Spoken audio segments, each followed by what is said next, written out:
Assalamualaikum warahmatullahi wabarakatuh. Nama saya Nur Dilaila binti Kamarul Zaman. Saya bersama dua orang rakan saya, Safi dan Aminah, akan membentangkan tajuk hak isteri dalam isu pasangan tidak menunaikan tanggungjawab nafkah. Nafkah ialah mengeluarkan belanja atau sara hidup kepada mereka yang wajib atas seseorang itu untuk membiayainya, manakala hak pula bermaksud pihak berkuasa dan kekuasaan atas sesuatu yang wajib bagi seseorang untuk orang lain. Pemberian nafkah kepada isteri adalah tanggungjawab suami seperti yang telah ditetapkan oleh Islam. Suami perlu menyediakan nafkah zahir dan batin secukupnya mengikut kemampuan suami. Ini jelas berdasarkan kata-kata Allah. Kaum lelaki itu adalah pemimpin terhadap kaum wanita kerana Allah melebihkan sebahagian daripada mereka atas sebahagian yang lain kerana mereka menafkahkan sebahagian daripada harta mereka. Surah An-Nisa ayat 24. Rasulullah juga pernah ditanyakan mengenai apa hak isteri ke atas suami. Lalu baginda menjawab, memberinya makan apabila kamu makan dan memberinya pakaian apabila kamu berpakaian. Hadis Imam.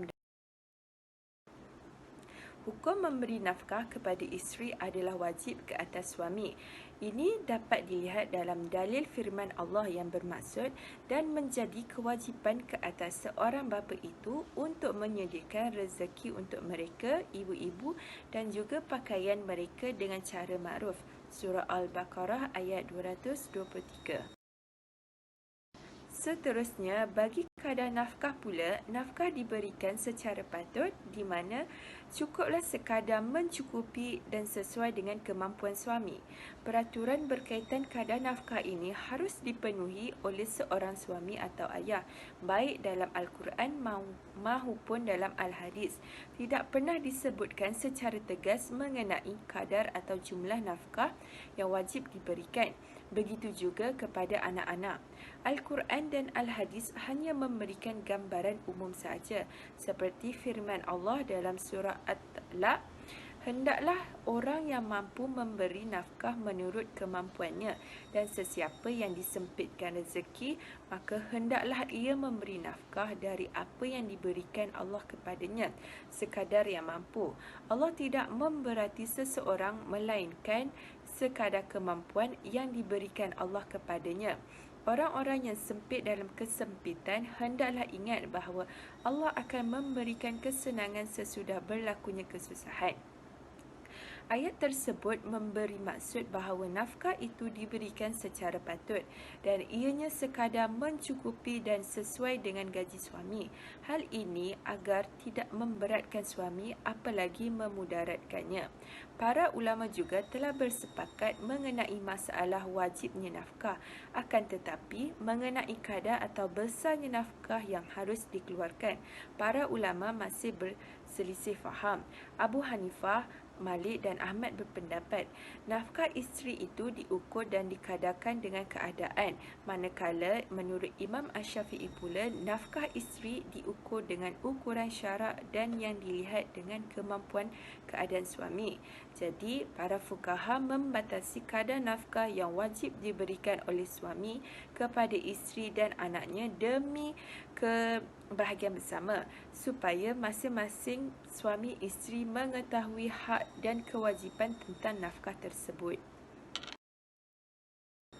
Jenis nafkah terbahagi kepada dua, iaitu nafkah zahir dan nafkah batin. Nafkah zahir adalah menyediakan semua keperluan hidup seperti tempat tinggal, makan dan pakaian mengikut kemampuan suami serta bersesuaian dengan sesuatu tempat dan peredaran masa. Menurut Imam An-Nawawi, terdapat 7 hak-hak yang wajib terhadap isteri, iaitu makanan, tempat tinggal, pakaian dan perubatan, perhiasan dan pembantu rumah. Sekiranya suami tidak menjalankan tanggungjawabnya, maka isteri berhak untuk mengambil harta suami tanpa kebenaran suaminya. Manakala nafkah batin batin pula merupakan keperluan rohani atau dalam hal yang melibatkan emosi. Nafkah batin tidaklah semestinya mengenai hubungan seks sahaja, tetapi ia termasuk dengan berkongsi masalah, mendengar luahan, bermesra, dan ini merupakan sebahagian daripada nafkah batin yang mesti dipenuhi. Saya Siti Aminah binti Mustafa Fazil akan menerangkan berkaitan dengan hak. Hak berasal daripada kalimah al-haq yang bermaksud benar, petunjuk dan kewajipan. Hak bermaksud sesuatu yang dipunyai atau dikuasai, baik yang berupa benda maupun yang berupa wewenang. Dan kewajipan pula ialah sesuatu yang perlu diberikan, baik pun yang berupa benda maupun yang berupa perbuatan. Ada hadis yang mengatakan, mukmin yang paling sempurna imannya adalah sebaik-baik budi pekertinya, dan sebaik-baik budi pekerti adalah yang baik pada isterinya. Hadis riwayat Al-Tirmizi. Hadis ini menyeru suami agar berbuat baik kepada isteri dengan cara memenuhi hak-hak mereka. Antara hak-hak isteri ialah, yang pertama ialah hak untuk mendapat mahar. Kedua, hak mendapat nafkah zahir dan batin. Ketiga, hak mendapat bimbingan dan tunjuk ajar. Suami perlulah mendidik isteri dari sudut agama, terutamanya iaitu seperti cara berpakaian, cara pergaulan dan sebagainya. Dan juga memberi tunjuk ajar yang baik kepada isteri. Yang keempat ialah hak bekerja. Hak bekerja ni sekiranya terdapat situasi yang mendesak ataupun isteri mempunyai niat untuk membantu meringankan beban suami dengan mendapat keizinan daripada suami. Yang terakhir ialah hak bersuara. Hak bersuara ialah hak untuk isteri menyuarakan pendapatnya dalam apa jua perkara yang dapat membina dan menjamin kebahagiaan rumah tangga mereka. Terdapat beberapa faktor atau isu yang menyebabkan suami tidak menunaikan tanggungjawab nafkahnya. Antara isu yang akan dibincangkan ialah, yang pertama ialah isu berkaitan isteri bekerja dan mempunyai pendapatan sendiri, dan yang kedua berkaitan dengan suami tidak menunaikan tanggungjawabnya. Isu yang utama ialah isteri bekerja dan mempunyai pendapatan sendiri dan pendapatannya melebihi suami yang mampu untuk menanggung perbelanjaan rumah. Dalam situasi ini, suami tidak boleh melimpahkan tanggungjawabnya kepada isteri disebabkan isteri mempunyai status kewangan yang stabil dan lebih dari dirinya. Suami wajib memberikan nafkah kepada isteri walaupun isteri mempunyai harta atau pendapatan sendiri.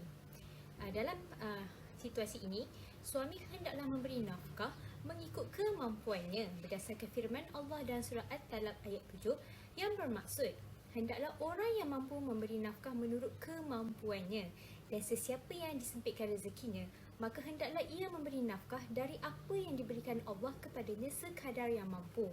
Allah tidak memberati seseorang melainkan sekadar kemampuannya yang diberikan Allah kepadanya. Orang-orang yang dalam kesempitan hendaklah ingat bahawa Allah akan memberikan kesenangan sesudah berlakunya kesusahan. Isu yang kedua ialah suami tidak menunaikan tanggungjawabnya sebagai seorang suami dalam perkahwinan sehingga ia mengabaikan hak dan tanggungjawab kepada isteri. Kurangnya ilmu agama dan kealpaan mengenai hal-hal perkahwinan menyebabkan perkara ini berlaku pada masa ini. Suami wajib memberikan nafkah kepada isteri sekiranya isterinya telah melaksanakan tanggungjawabnya dan memenuhi syarat-syarat yang telah ditetapkan kepada suami. Firman Allah Subhanahu Wa Taala dalam surah Al-Baqarah ayat 233 yang bermaksud, dan ibu-ibu hendaklah menyusukan anak-anak mereka selama 2 tahun genap, iaitu bagi orang yang hendak menyempurnakan penyusuan itu. Dan kewajipan bapa pula ialah memberi makan dan pakaian kepada ibu itu menurut cara yang sepatutnya. Ayat di atas telah menegaskan bahawa suami ataupun bapa perlulah memberikan nafkah kepada isteri ataupun isterinya seperti pakaian, makanan dan minuman, tempat tinggal dan sebagainya. Suami yang tidak memberikan nafkah akan dikira nusyuz disebabkan telah mengabaikan dan menganiayai isterinya. Saya Nur Safihalah binti Abdul Razak akan menerangkan bahagian seterusnya, iaitu tindakan atau jalan penyelesaian kepada isteri sekiranya suami tidak memberikan nafkah.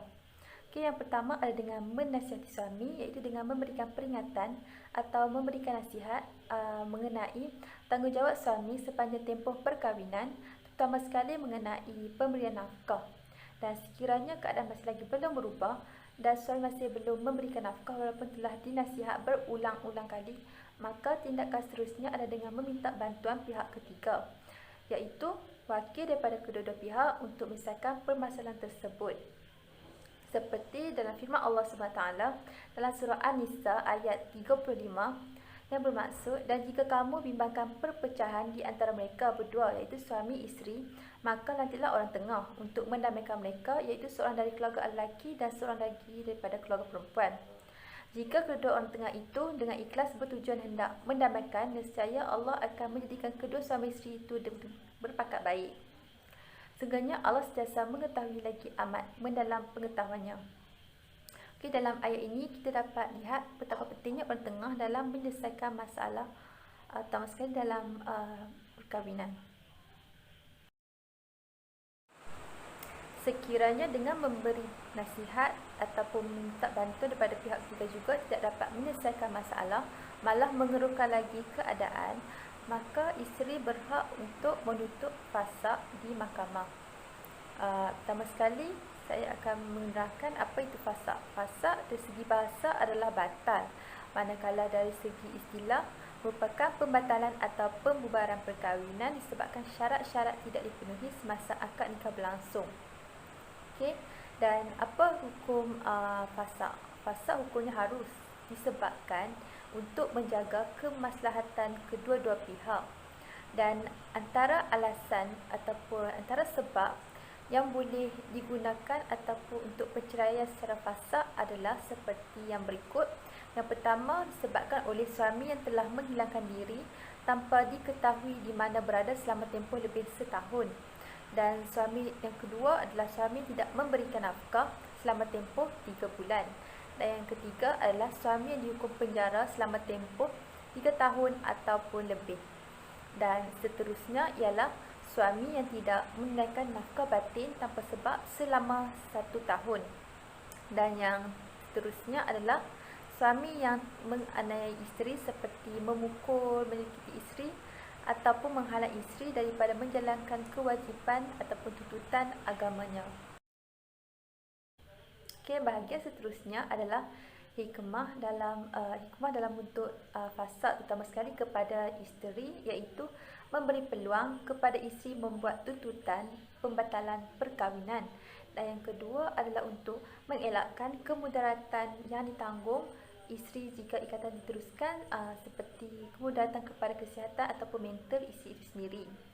Dan seterusnya adalah sebagai tanda peringatan kepada suami agar lebih bertanggungjawab menunaikan hak isteri dan mengetahui betapa pentingnya dalam pemberian nafkah dalam sebuah perkahwinan.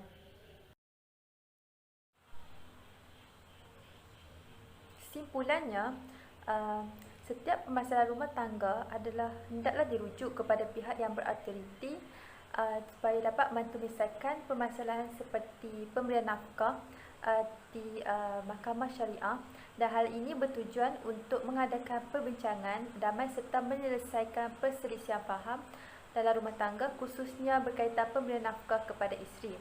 Oleh itu, sebagai suami isteri, ia perlulah mengetahui ataupun meningkatkan pengetahuan mengenai hak dan tanggungjawab masing-masing dalam perkahwinan bagi mengelakkan berlakunya berbagai masalah seperti perceraian dan sebagainya.